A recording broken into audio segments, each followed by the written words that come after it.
Hi guys, today we are going to be talking about the humerus.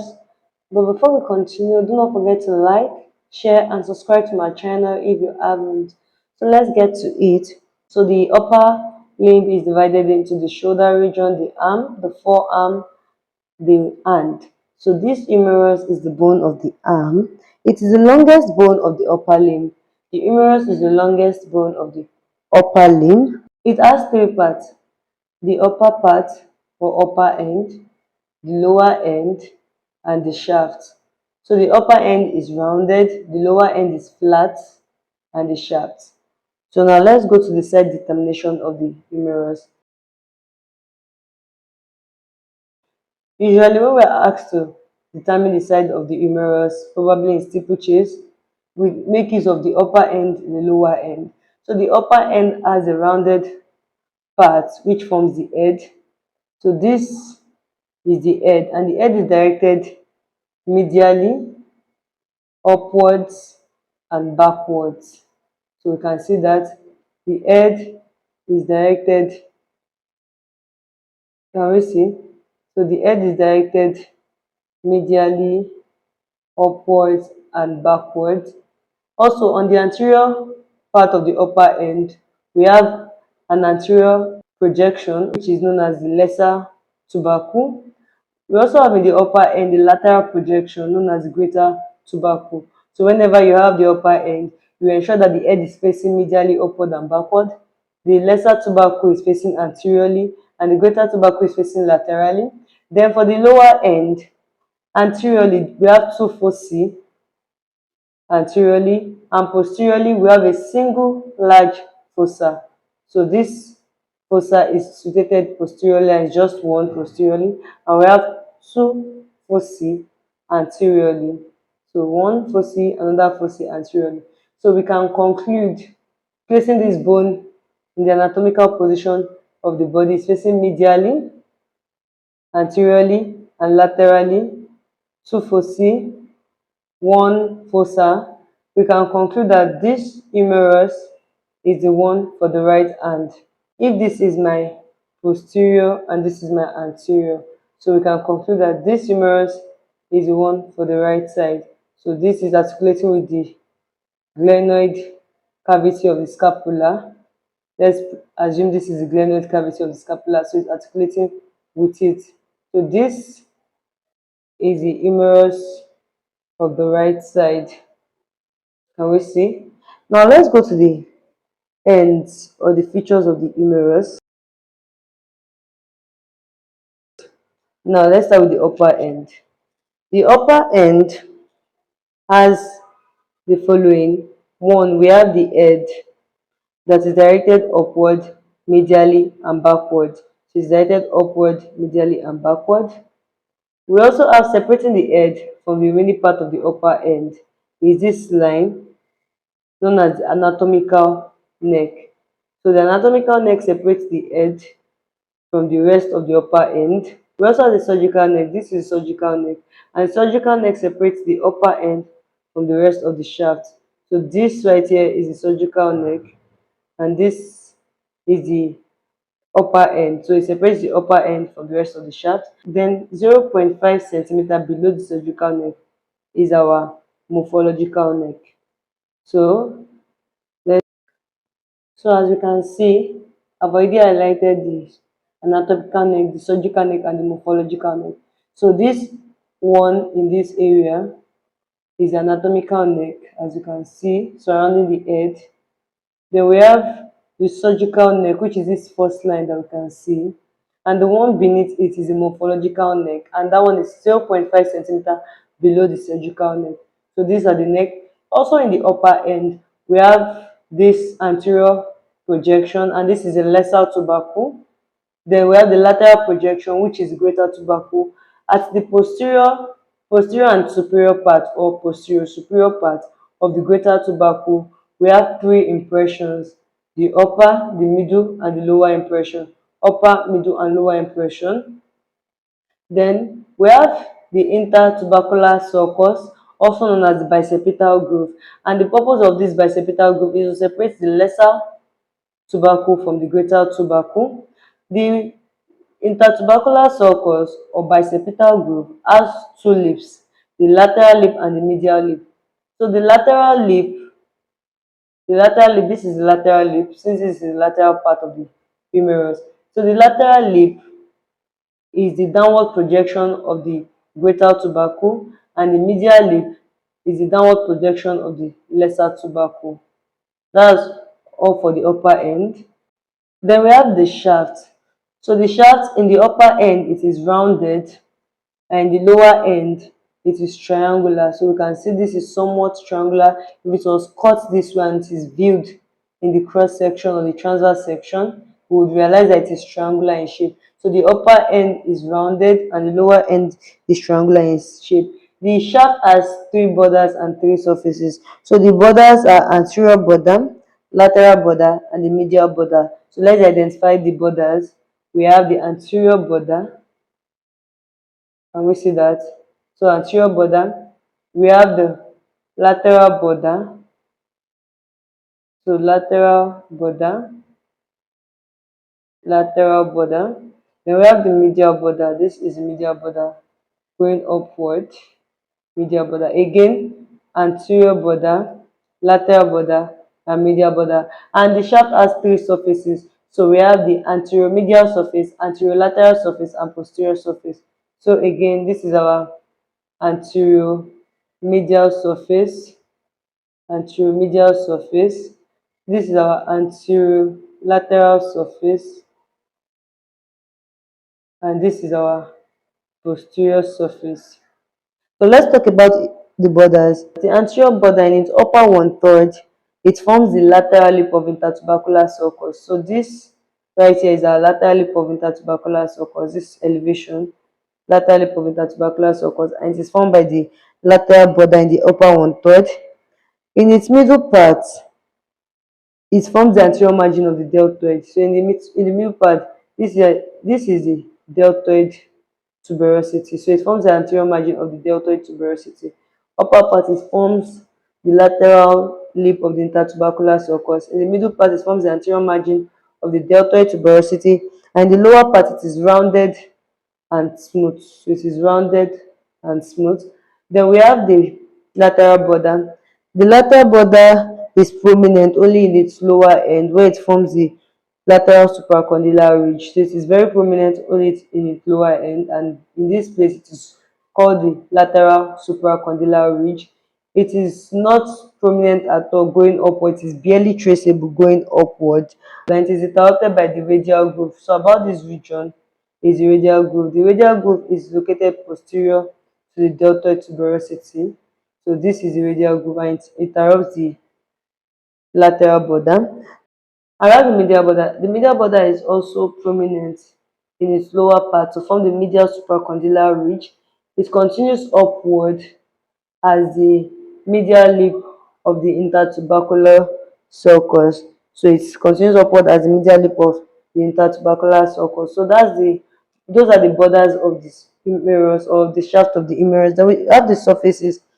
We have the anterolateral, anteromedial, and the posterior surface. So this right here is our anteromedial surface, anterolateral surface, and posterior surface. So let's talk about the anterolateral surface. The anterolateral surface lies between the anterior border and the lateral border. So anterior border and lateral border, we have our anterolateral surface, and its upper half is covered by deltoid. So the whole of this region, these are deltoid tuberosity. The deltoid tuberosity is a V shape, so we can see a V impression.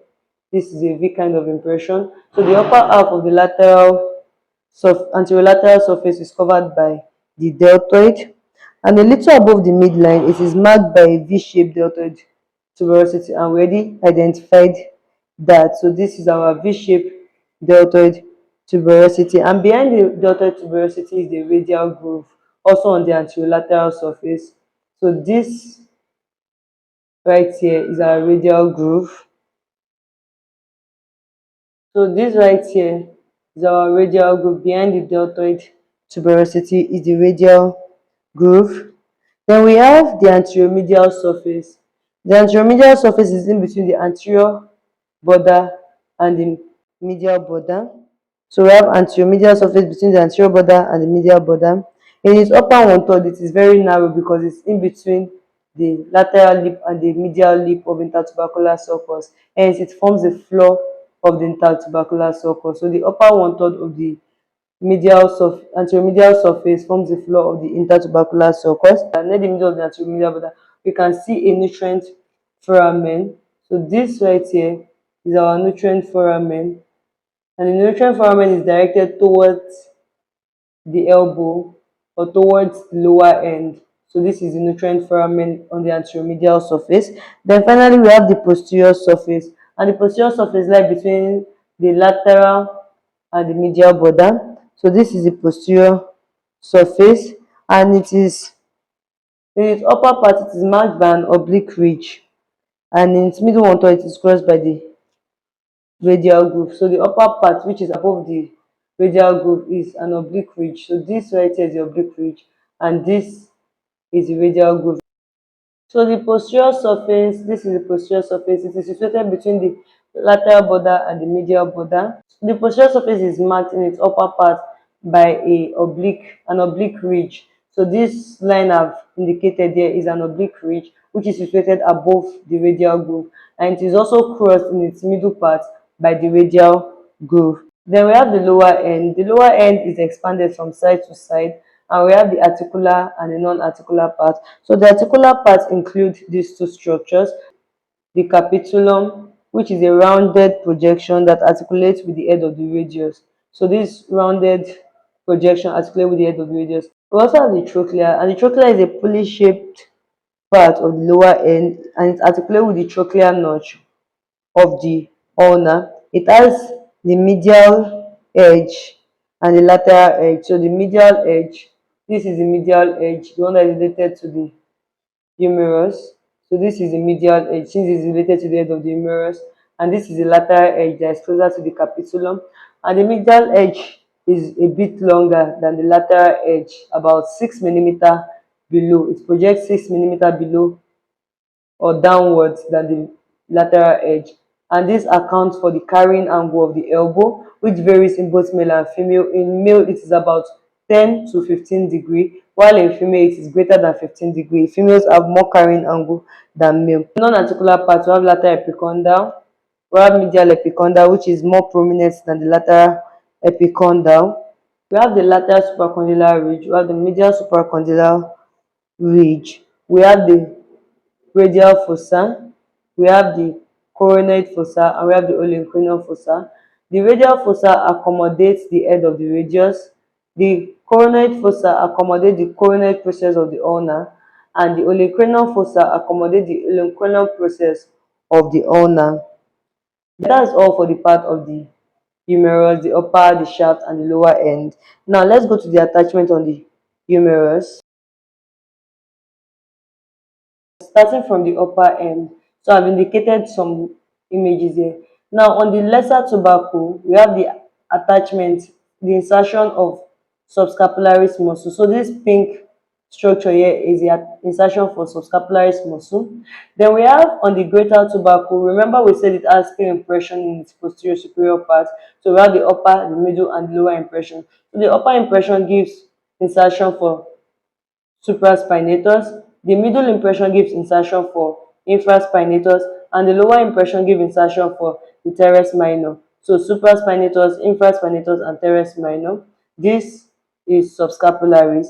Then we have the intertubercular sulcus, the lateral lip, and the medial lip. So the lateral lip gives insertion for the pectoralis major muscle. The medial lip gives insertion for the teres major muscle, and the floor of the intertubercular sulcus gives insertion for the latissimus dorsi muscle. Basically, you can just use the mnemonic ladies between two major, lady between two major. So pec major or pectoralis major, teres major, and latissimus dorsi. So these three lines: pec major, pectoralis major, latissimus dorsi, and teres major. So that is the insertion or the attachment in the upper end. Then we have the attachment on the shaft. Okay, I don't know if you can see that. So the attachment of the on the shaft, basically, let's start from anterior. So anterior, we can see our deltoid tuberosity, the V-shaped deltoid tuberosity. It gives insertion for the deltoid muscle. So this V-shaped deltoid tuberosity is insertion for deltoid muscle. We also have, at that same level, we have this insertion on the medial border, the rough impression on the medial border, which gives insertion for coracobrachialis. We also have on the anterior medial surface and anterior lateral surface, we have the origin of brachialis muscle. So this large muscle that we can see here is the brachialis muscle, the origin of the brachialis muscle. Then we now have posteriorly of the shaft. So posteriorly of the shaft, we have this oblique ridge. The oblique ridge gives origin for the lateral head of the triceps brachii. So lateral head of triceps brachii is arise from the oblique ridge. The origin of lateral head of triceps brachii arise from the oblique ridge, and which is above the radial groove. So this is the radial groove, this is the oblique ridge. Our origin of triceps, our origin of lateral head of triceps brachii arise from this place. Then we now have below the radial groove, about this area is the origin for the medial head of triceps brachii. So about this area below the radial groove is the origin for the medial head of the triceps brachii muscle. Then let's go to the lower end. Now to the lower end, we have the upper two-thirds of the lateral supracondylar ridge, which gives origin for the brachioradialis muscle. That's this one here.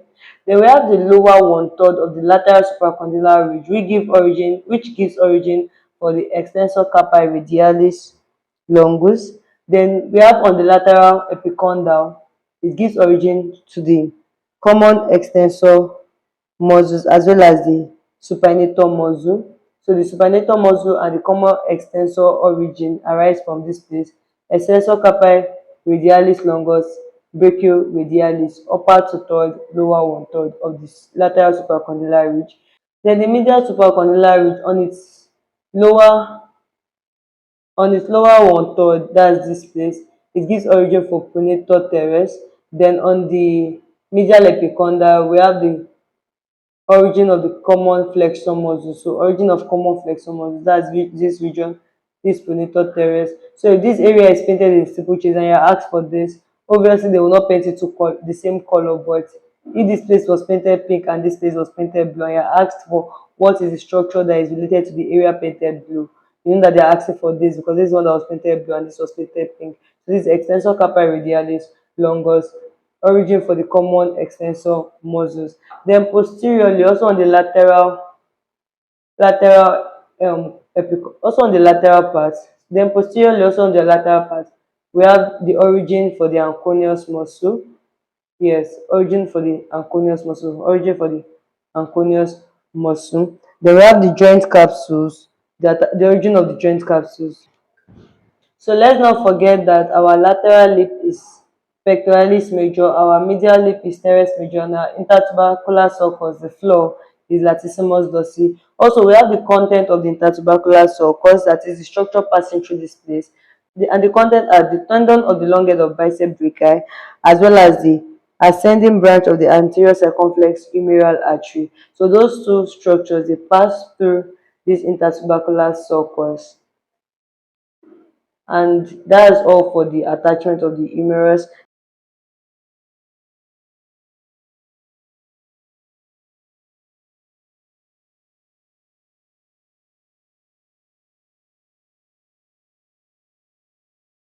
The ossification of the humerus has one primary ossification center and seven secondary ossification center. So this primary ossification center appears, the primary ossification center appears in the shaft at the 8th week of intra-uterine life, while the secondary ossification centers, we say there are 7 in number. So we have one for the head, so one for the head, which appears in the first year. We have one for the greater tubercle, which appears in the second year. We have one for the lesser tubercle, which appears in the 5th year.